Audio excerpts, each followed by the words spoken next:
Fired Up Entrepreneur Group. My name is Lindsey Martin. I am a hospitality branding consultant and also photographer. So Zona asked me to speak to you guys today, and the main thing that I will be talking to you guys about is headshots and basically the importance of having any, and also maybe what your source is for getting them, and maybe have you guys think about different things that you're doing right now with your headshots and give you guys a few tips maybe that you hadn't thought about yet. So the main thing I wanted to talk to you about is not everyone has headshots that they really think about on their pages in depth. Hello Zona, how you guys doing? But the main thing that you have to remember is that you are the face of your business. Sometimes I don't like thinking about that. I tend to be somebody who stays behind the camera and not always in front of it. But in a 2012 report from eMarketer, they found that 82% of consumers trust a company more, and 77% are more likely to buy from a company if the founder uses social media. So on top of needing a good headshot, we need to obviously make sure that we are on social media and actually connecting with the people that we actually want to bring into our business. So I am going to cover a few different parts about headshots, and then at the end I'll give you guys tips. So a biz portrait, either if you use a close-up headshot or any other type of portraiture work, there are definitely a lot of different uses that you can have for it. For instance, it can be on your company website or blog. You can use it for your advertising, for your brochures, for magazines, for your business cards, also for obviously your social media profiles like your LinkedIn, your Facebook, Twitter, Google+, all of those places. Another thing we need to keep in mind is it's a good idea to have the same picture for all of your social media different shots, because it tends to look more polished and professional, and it also makes your branding cohesive. So having a good headshot also gives your business a personal touch. It helps build your know, like, and trust factor, which is definitely something that we want to do if we're trying to connect with our clients and customers. It makes you more relatable, it makes your business seem more friendlier, and it gives somebody something to relate to other than just having a logo or a trademark, and having something that actually expresses you into your brand as well. And sometimes a lot of people will even do like cartoon characters, or the logo itself will be some sort of character, but generally, depending on your market, a lot of times having an actual picture of you is the best way to relate with your clients. So you want to make sure, like I said, having the same headshot for all your social media. It'll make it cohesive and more professional. People also tend to hire individuals and not necessarily companies. So poor presentation can actually make you lose customers. So if your website looks unprofessional, your headshot looks unprofessional, it can definitely have a negative effect on bringing customers or clientele in that you might not have met yet. So let's see what else we need to cover.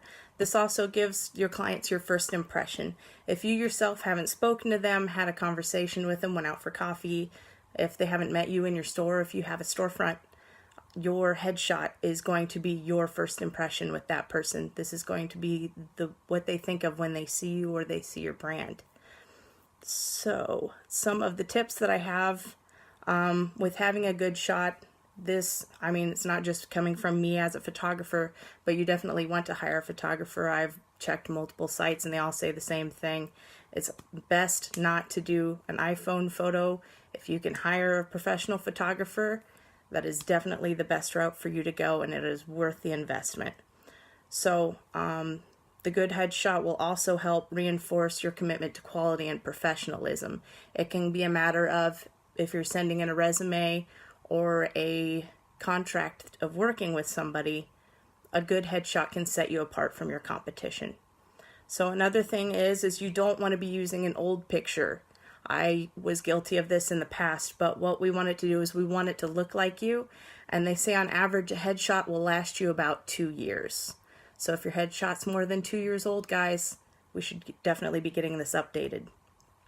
So that way, we don't want an image of you from 10 years ago and then a client comes to meet you and you look absolutely nothing like your headshot. that could possibly hurt your relationship with them. I'm not sure. What else? I tend to lose my spot in my own notes. I don't know if any of you guys are that way. It's that wonderful creative part of my brain. So don't want to use an old photo. I went over the shelf life with you. Some people try to make it last a little bit longer, but they say the average is definitely 2 years. So another thing that you can do coming from a photographer's standpoint is let the photographer know if you prefer a vertical or a horizontal shot. A vertical shot is definitely more traditional, but a lot of the more modern websites and the profile shots that people are getting are definitely tend to be more of the horizontal or landscape-esque picture instead of the straight up and down like my picture that we have back there. Obviously, each one could obviously use a different use. You might want more of an up and down shot if it's for your business cards as opposed to on your website and for your marketing and your advertising stuff. So let's see, the next thing, let a photographer know if you have a background color preference. From what I've seen, most people end up using would either be gray or white. So if you already know ahead of time what clothes you're going to wear or what your brand colors are, expressing a color that you would want in the background is always helpful to a photographer. Another way that I like to do shots instead of just a background color, and also it helps people with a lot of their confidence and actually having natural smiles and brings out their personality, is pictures of you in your environment, what your actual work is, and it also helps you express the brand. I mean, you are your brand, and a lot of people I know are creatives.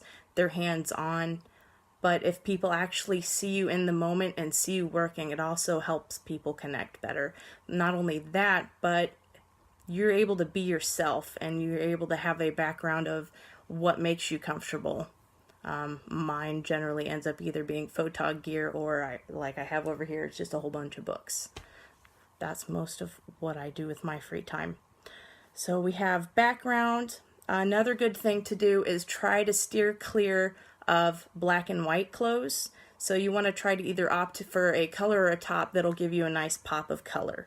If you have branding colors, if you can fit that in somewhere, that's awesome. But if you don't, any color that expresses your personality or whatever persona that you are trying to bring across. If you want people to think that you're happy, cheerful, and just a vibrant type of person, a just straight up bland beige or a gray might not be the best way to express how either lively or creative or vibrant of a person that you actually are. Let's see, so we got the color. Another good thing to do is to make sure that you get high-res pictures.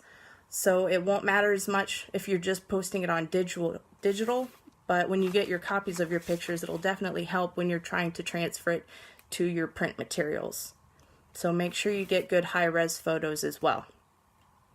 On top of having a good headshot, it's also a good idea to get some full body shots or some family shots.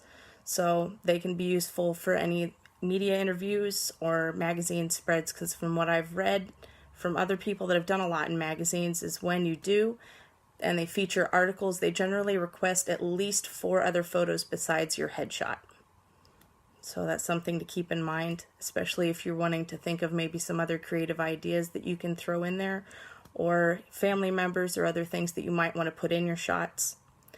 Also consider hiring someone for hair and makeup, or even a stylist. If you're have absolutely no idea what you should be doing on style of your clothes, maybe need suggestions on some new items to add to your wardrobe, definitely hire a stylist. Let's see, another good resource that I figured I would touch on was, if you haven't seen it yet, you should check out Amy Cuddy's TED Talk on body language and posture. So if you're already hiring a really good photographer, they should be able to help you with your posing or your posture. But another thing is, if you make sure and watch that, you can already be posing yourself if your friends are taking pictures and you guys are out at a social event, or if they're not catching different posture things that you might want to help express, then you can make sure and help yourself with those own little spots. So those are the main points that I had on headshots. But I am just always surprised as a photographer how many shots, if I'm either browsing LinkedIn profiles or even people's Facebook stuff, and it's just, your headshot should express your personality, it should express who you are.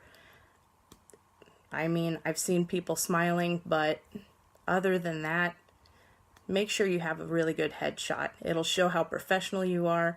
It'll help show how confident you are.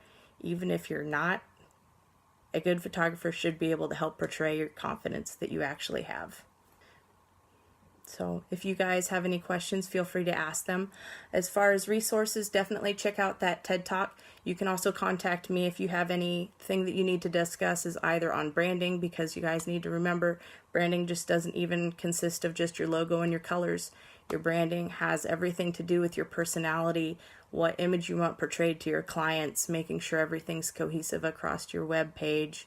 And it's more than just font work. It's making sure you know who you are, what your identity is, and what your brand's identity is, and what your goal is with your product and who you're trying to reach. You know, what problem are you solving? And making sure all of those things actually get expressed. Those are the main points that I have with photography. Basically, you want to make sure you have good headshots. Make sure you're updating them at least every 2 years, if not sooner. I mean, if you've lost weight, gained weight, changed your hair color, changed your style in general, they need to be updated. Make sure to get them done. So make sure you have a personal touch that adds your know, like, and trust. Make sure your photographer either knows what colors you like, maybe a different environment you like, what personality you're trying to convey in your photos, and they can make sure to help get those pushed across for you. So those are the main tips I had, and you can always contact me either through the Fired Up group. You can find me at lindseymartinphotos.com, or you can also find me on my Facebook page if you guys ever have any questions. So have a good night, and hopefully I'll see you all soon.